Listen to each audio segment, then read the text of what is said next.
Étienne Lantier, un ouvrier chassé de sa mine, se retrouve à Paris, où le nouveau quartier des Halles lui offre un spectacle éblouissant. Tout y est démesure et foisonnement, du commerce de gros sous les pavillons de verre aux artisans qui perpétuent des pratiques ancestrales. La modernité s'oppose à la tradition, reflet des bouleversements de l'ère du Second Empire.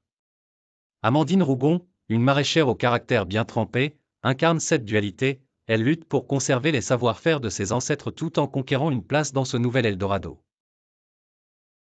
L'arrivée d'Étienne va jeter un trouble dans la petite communauté. Intriguée par cet homme mystérieux, Amandine l'accueille chez elle. Leur relation évolue entre attirance et défiance, sur fond de bruit de marché, de discussions vives et de tractations secrètes. Les commerçants de la Halle voient d'un mauvais œil ce nouveau venu, surtout Pierre Saccard, un boucher vorace et ambitieux, prêt à tout pour augmenter ses parts de marché. Pierre se méfie d'Étienne et commence à le surveiller.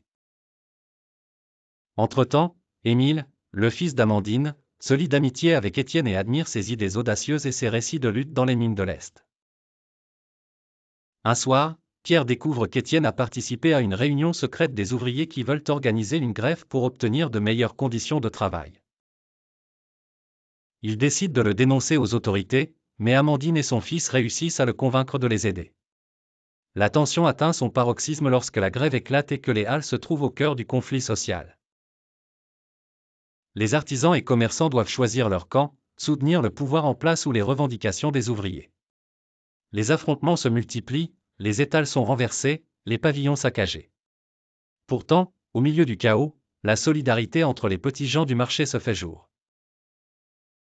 Finalement, Pierre change de camp et aide les grévistes à négocier. La grève aboutit à quelques concessions, une victoire en demi-teinte, mais elle laisse des traces indélébiles dans la communauté des Halles. Étienne, désormais reconnu comme un leader, quitte Paris pour continuer son combat ailleurs, laissant Amandine réfléchir à son avenir et à un monde en pleine mutation.